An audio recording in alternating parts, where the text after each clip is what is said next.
Knowing the age of this piece made this project 10 times harder.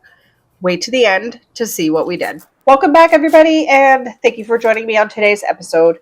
I've got a really awesome customer piece that I'll be working on for you today. We're going to be doing something not everybody is going to like, appreciate, enjoy watching. So buckle up. This one's probably going to piss some people off. But at the end of the day, this is a commission piece for me, which means doing these projects keeps food in my children's bellies and a roof over our heads. So like it or not, these commission pieces are what grow my business and keep business pretty steady. So prepare yourselves. This one's going to be a rocky one.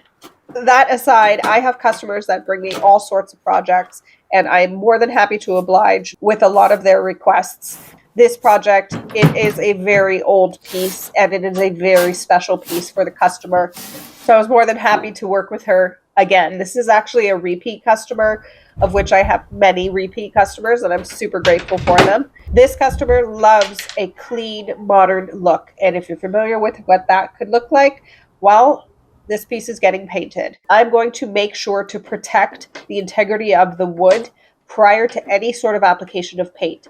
So if you have a small business, or if you are refinishing projects for people, or even for yourself, this is actually a really great video to watch, because it goes through the steps of not only structurally ensuring that the piece is sound once again, but it goes over how to protect your piece in the future from paint. So if that's something that you are interested in watching, please stick around to the end. At the end, I will also reveal the actual age of this piece, along with a few before and after pictures. This glass is original to the piece, and it was so stuck inside of its frame that it made me super nervous to try to take it out. It turned out that it was stuck because of years of dirt and grime. You can see there at the bottom of the piece just how thick and yucky and gross it is. I was so scared to take this out of the frame, because the cost to replace this piece of glass would cost me the total commission amount. And so when it finally came out, I breathed a massive sigh of relief and was able to continue on with the project stress-free. Well, that almost made me throw up. Okay, now it's out of the casing. I can work on stripping the actual door frame now. Ugh, that was nerve-wracking. With that beautiful glass set aside, I can now go ahead and strip the entire door and the rest of the piece as well in preparation for next steps.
With the piece now fully stripped, I can go ahead and focus on the structural issue. There's quite a bit of a wobble with this piece, and to fix this, it was simply just simple re-glue. There was no reason to completely take apart the piece, but with the back panels off, it was much easier to gain access to the side panel, lift it up a little bit, and then re-glue that joint and clamp it for tightness.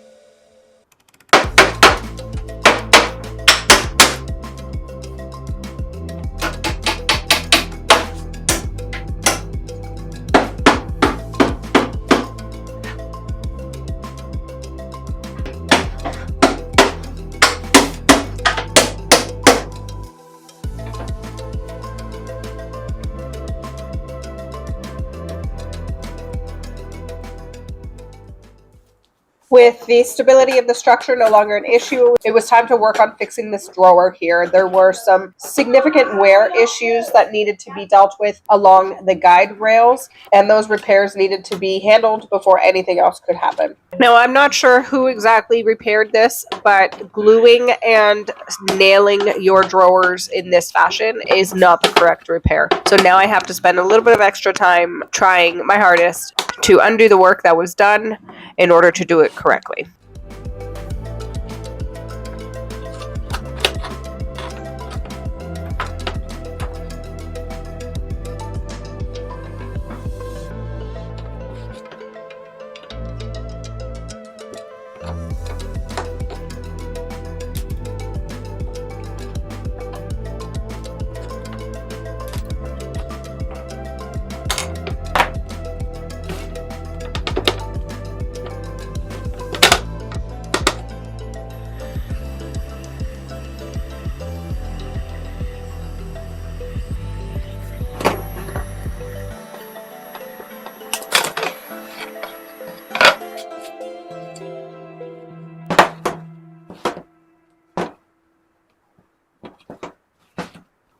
Now, before I did any structural repairs on the drawer, I made sure to strip it down first and clean it. So when I was finished the repair work, everything was just done and I could move on to next steps. Generally, that's how I like to work. I like to clean everything first and then work on the repairs, get everything stripped and make sure it's all cleaned up and any old residues of anything are off and the structure is then clean and free of any issues before I tackle the repair work.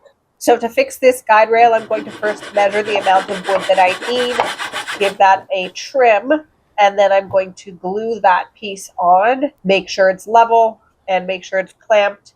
And then once that's dried, I'm going to sand off the excess.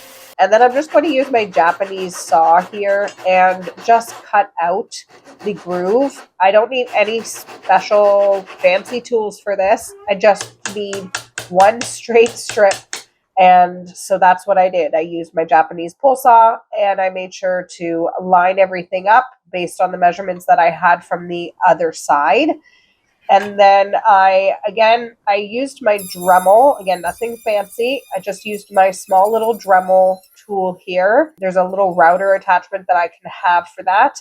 And I routed that part out and then did a check to make sure everything fit well. And it did. And then at the end, I just tested it and it was perfect. No issues. There were a couple of cracked boards on this insert, so I decided to take everything apart and deal with it in individual sections as opposed to leaving the insert as one piece. This made it a lot easier, obviously, to navigate each board and each repair. It also gave me a really good look at what I was up against with that red dye that you see there. It was absolutely not something that I was able to take out. I tried my hardest. I cleaned it with just about everything I could, but that red dye came to bite me in the ass later on. Thank goodness in the end it was able to be hidden. Yeah, it definitely put me through the ringer with that red dye. And then in that insert, there is a small drawer. Again, no movement on this little drawer bottom, so I dismantled it. It was a little loose anyway, so might as well just tackle both things at once. Use my heat gun on low. I just need to melt the glue enough so that I can encourage the wood to come out and not looking to scorch the wood here. So I just want to use a gentle back and forth motion just to heat the glue up enough to get that wood out. Now, unfortunately, it did snap. That's fine. It did a clean break, so I ended up just gluing that back together. Then at this point, once that was all done and put back together, I literally just glued the joints where they needed to be glued, and then that repair was finished.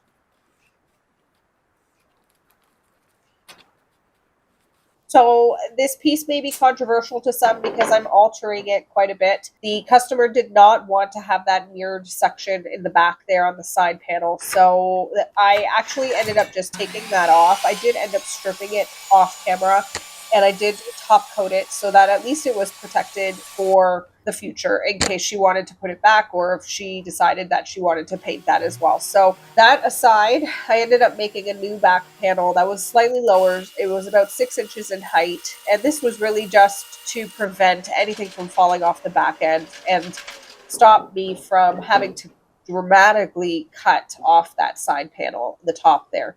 So this cabinet was modified at some point to accommodate the previous owner's gun collection. This hole is here because the stock of the gun that he was holding in this side of the case was too long. So he cut it out, made a hole to make it fit. So now I'm just putting in a new piece of wood to fill up that hole, and this problem is no longer an issue. This solution was the best one that I could think of, and then I used some plastic wood to fill up any extra holes, dings, dents, all of that as I went along and filled them.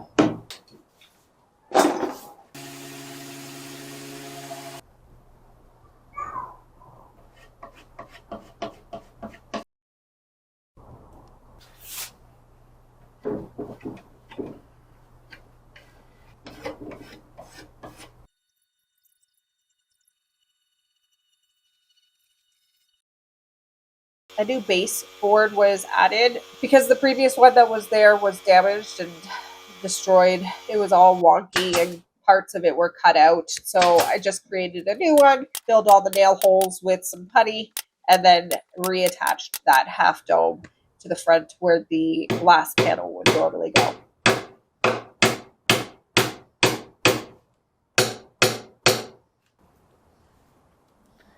So I apologize. I actually thought I caught this on film.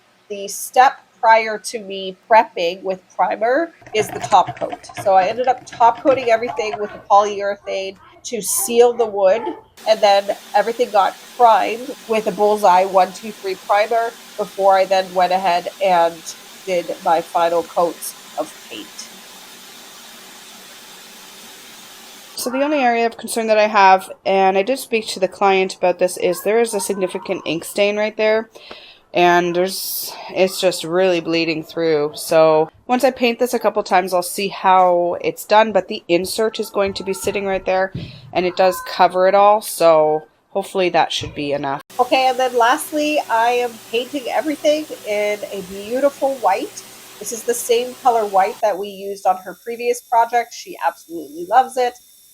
That being said, check out the age on this piece. It actually surprised me. I thought it would be a little bit younger than it is, but July 5th, 1911. That makes this piece 115 years old. It's not for everybody, and that's totally fine. Not everything is, and it's not my job to tell someone what they want to do with their piece. It's my job to help create their vision.